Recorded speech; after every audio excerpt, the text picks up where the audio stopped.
moingon siya way buot, imbes nga nasuko siya sa isa ka tawo, generalize niya. That is stereotypes. Ang bias is kanang giganahan siya, tapos yung isa hindi niya, like from the word unfair. So, maura to. So like for an example, so assuming all teenagers are responsible and for certain jobs are only for men and women. So this is an example of bias because hindi siya pangkalahatan. So meron lamang siyang isa lamang ang kanya pinapaboran. At ang isa ay showing only one side of an issue.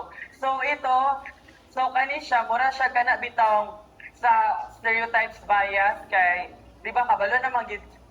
First example, stereotype or bias? First example is, assuming all teenagers are responsible is example of bias. From the word all, it is That is stereotyping. stereotypes. Kay nag-word siya all. Generalizing. O, naka-group siya.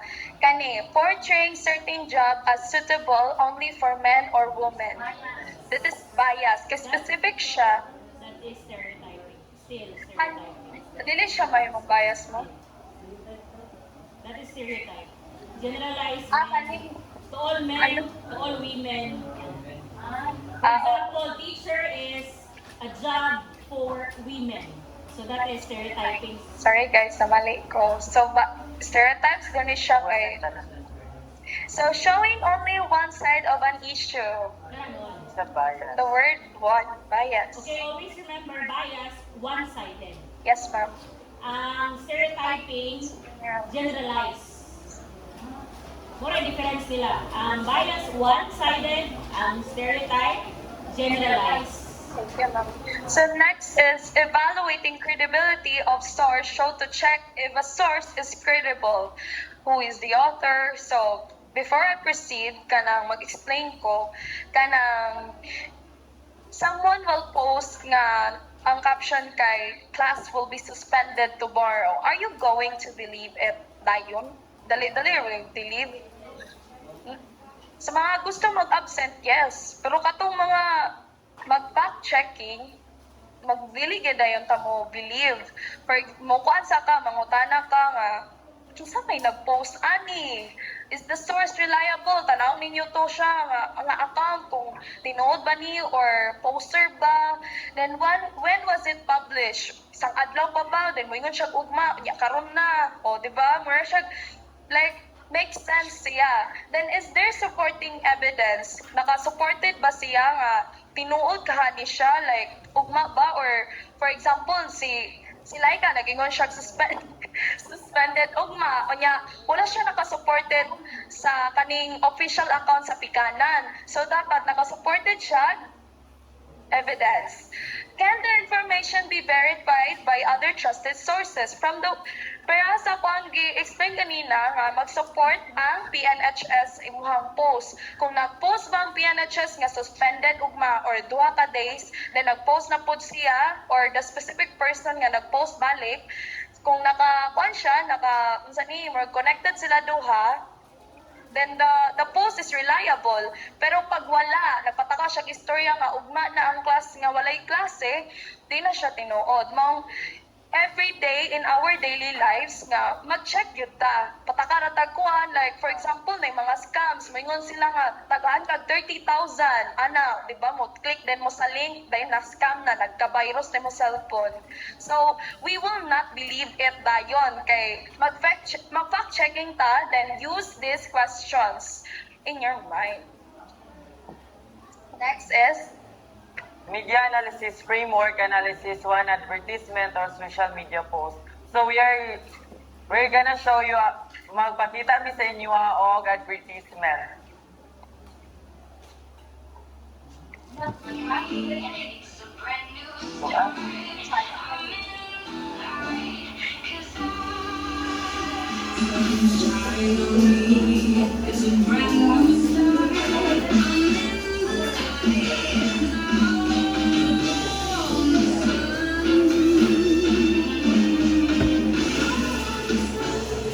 La Shield Mineral Sunscreen. All of design.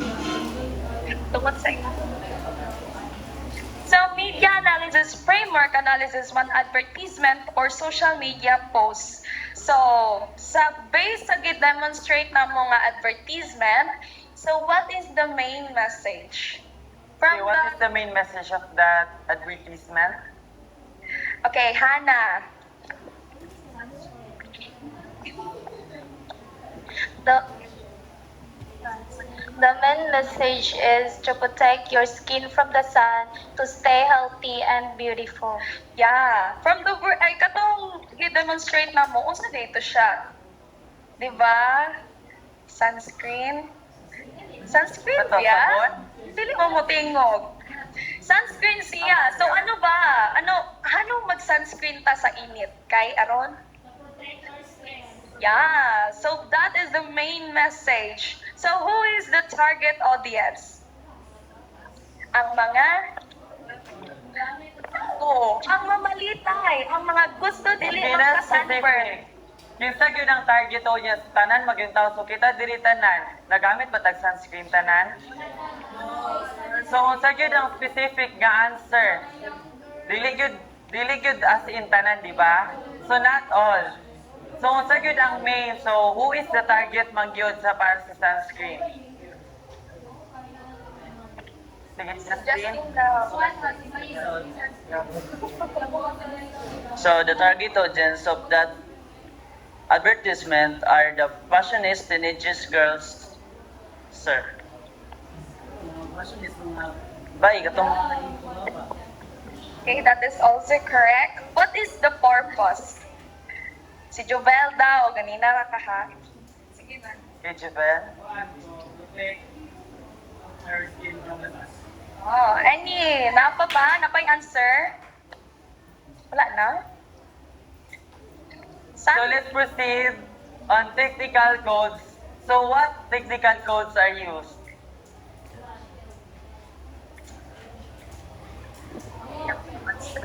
Wala yung answer? Yung answer na po.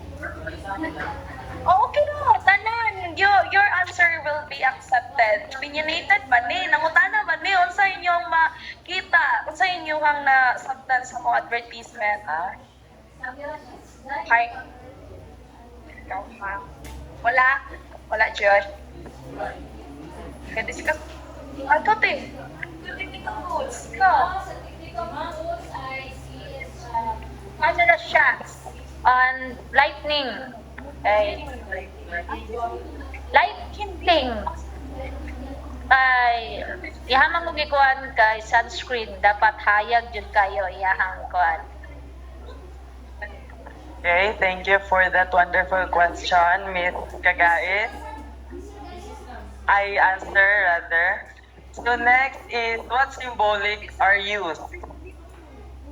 So the symbolic codes are used are like the color. Yes, color like color orange.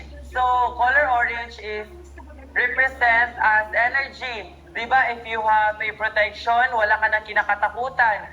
Kapag naglagay ka ng sunscreen sa iyong katawan or in your face, wala ka na kinakatakutan dahil mayroon ka ng protection. So, yellow, gigamit ko dito nga color is yellow. So, yellow represents safety. Diba? Safety pod para pod. Pagbutang na nato sa sunscreen, safe na ta. Dili na ta mahadlok sa init.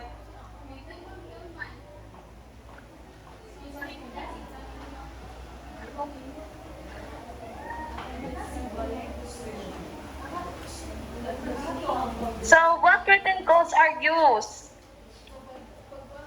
Kanang mga caption. Kana ba? Oh, the headings, what are written codes are used? So, kami na lang. So, lang logo. O what is our logo? Unsa ang logo sa mong advertisement? La shield. From the word la shield, ga protect, last shield. From the word last shield, ang sunscreen is nag-symbolize nga mag-protect sa atong skin. From the word shield, it protects. So, is there any bias or stereotypes? So, kami na lang kay So, wala siya bias or stereotypes. It is your own. Wala may nag-kuan nila, wala yung nag-oppose. Is the message effective? So, yes, naka-effective ang message kay kanang nag-protect sa skin. And we already sa atong face. we already researched the advertisement, then reliable or man pud siya, then the author sub, and then there are kanang mga multiple source ang kuan sa iya, nag-defend nga tinuod ni siya. So, next is summary key points. Critical analysis helps us understand media more deeply. Facts can be verified while opinion express personal beliefs. Bias and stereotypes may influence how information is presented. Always evaluate the credibility of information before believing or sharing it. So that's all.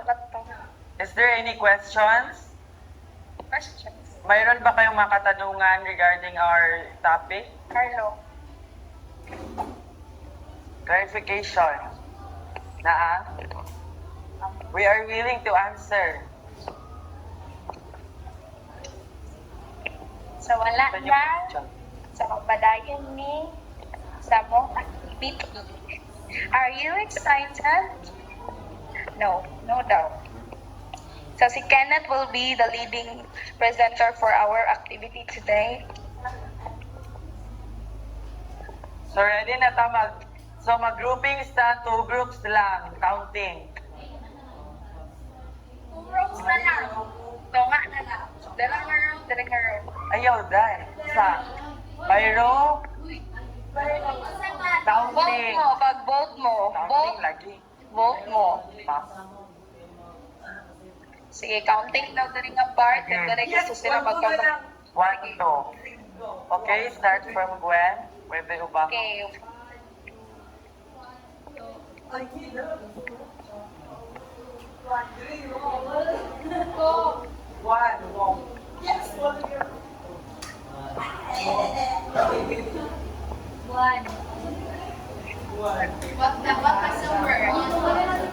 Very good. So, dari ang 1, dari ang 2. Move. Move, move, move, move. Dari ang 1, dari ang 2. Ha?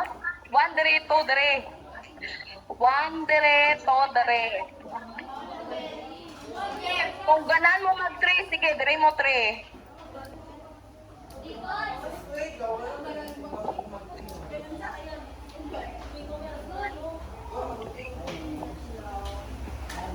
Sige, need na mo ipadakli ng mga bangko.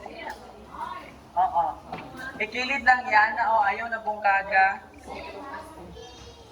Taiwan.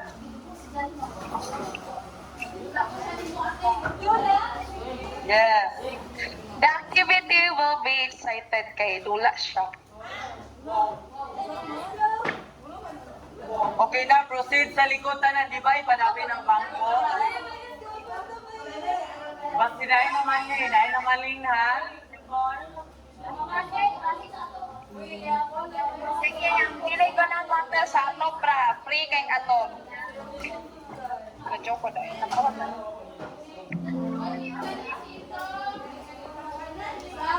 Pero sing. Kapag-lang ka. Ayaw na to.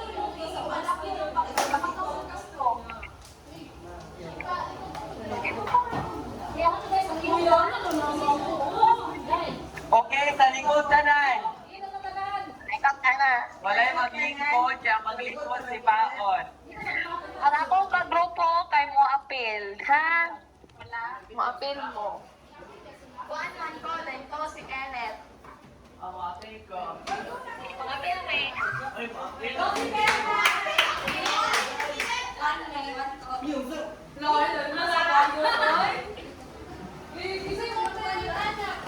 Okay.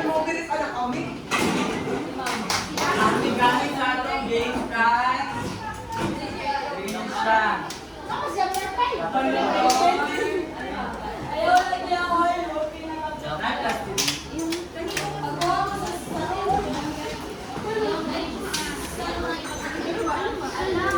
Dahil, I suggest, hindi mo isa pa na buwan.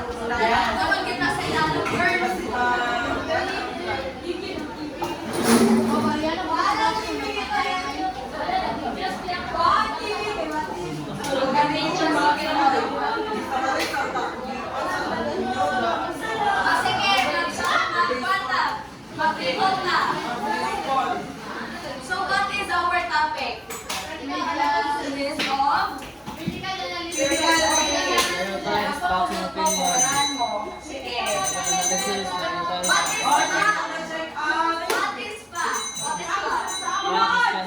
Very good. Opinion. It is based on Personal beliefs. Personal beliefs niya, naka? Lisod kita eh. Ang critical analysis is ang pag-understand sa isang particular na How you interpret the Oh, message. i-understanding nyo. So what will you do to analyze a particular using the five WS question. At 1H. 1H? Oh. From the word questions. So, mora to, manana, mora na siya. Very good. So, ang mechanics sa atong game kay Mura niya ako na. separated via group 1 and group 2. Oh, bapa! Okay. So, maghatag may question. Maghatag may question sa inyo. Dapat mga representative dili balik-balik. Dili balik-balik kada yon. Na representative once nga makahatag na may question. Okay, bitaw no? Kung saan na yung mga topic, di ba? Technical codes, symbolic codes, and written codes. I-appeal na muna ha. Kaya appeal kasi na siya sa mga kuhan mo. Nakapag-appeal siya sa analyze. Ano mo kapuputi ako? Di-appeal ka na naman ni. Laki ko yung laki!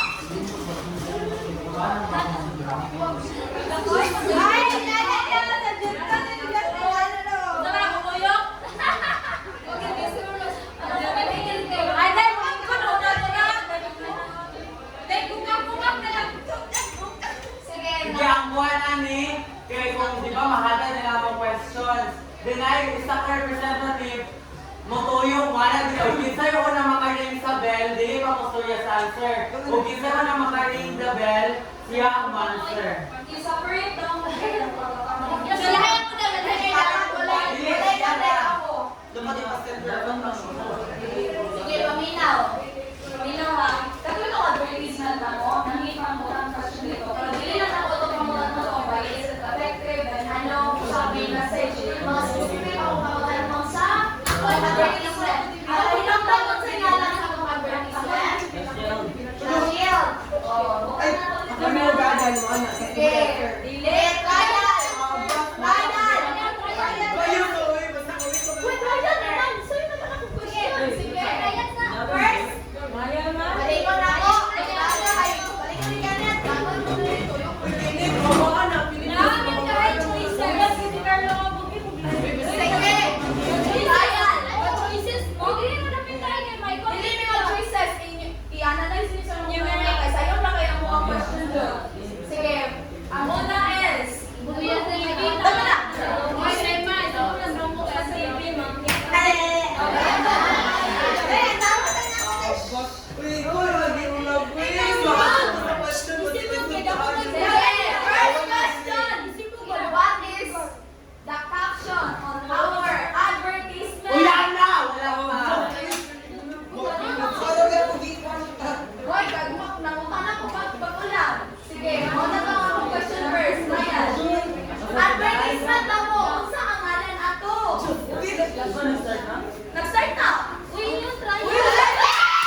How can you verify a fact? Kasi ganito, identify ninyo yung fact eh. Ready? How can you identify a fact eh siya? Ready? 1, 2, 3, go! Just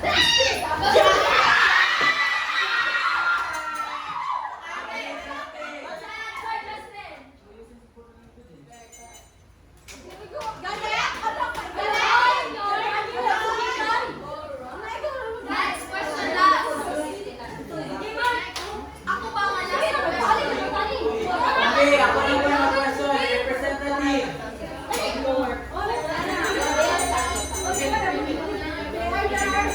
Tuloy po ninyo, dili ka mag-click. Okay, baka mo, groupings gani. Kabangin ninyo mag-answer ko. Sige. Okay, gani siya. Okay, are you ready?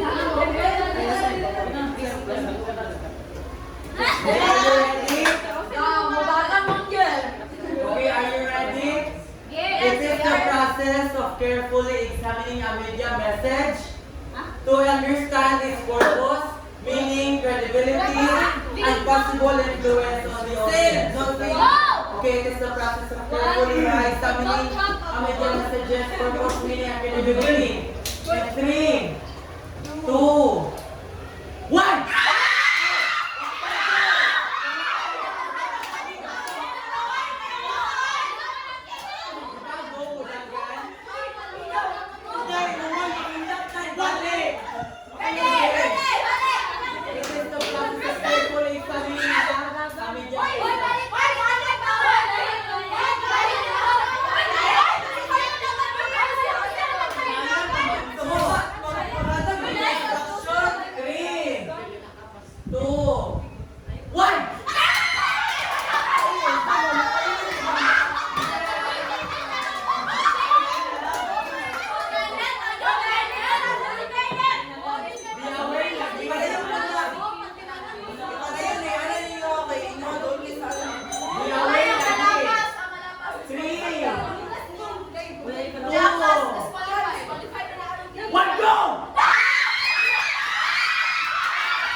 Okay, next question, next representative.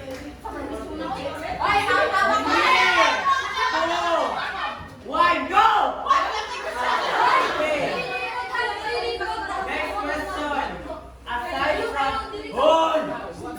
next question. Aside from hold, aside from asking who, what, when, where, and why, you should also ask. You should also ask. Ready? 1, 3, 2, 1!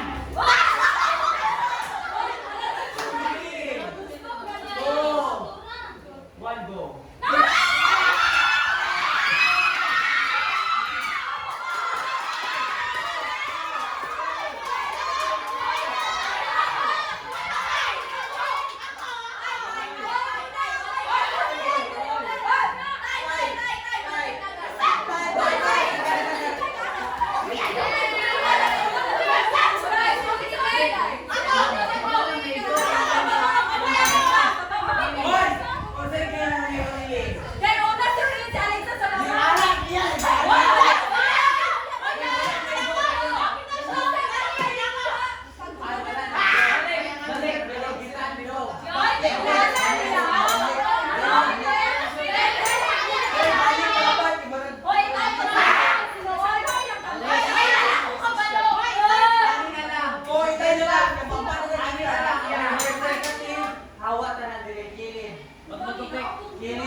Ready? Bye, ma'am. So, ganun na tayo. Okay. Awa lagi mo Di ba wala pa nag-answer? Wala pa nag-answer? Ino ka pagpanotilog? Di ba? Diyan may awak ng kasbita ba? Wala yung doon sa Belha, representative nila. Okay, aside from asking who, what, when, where, and why, you should also ask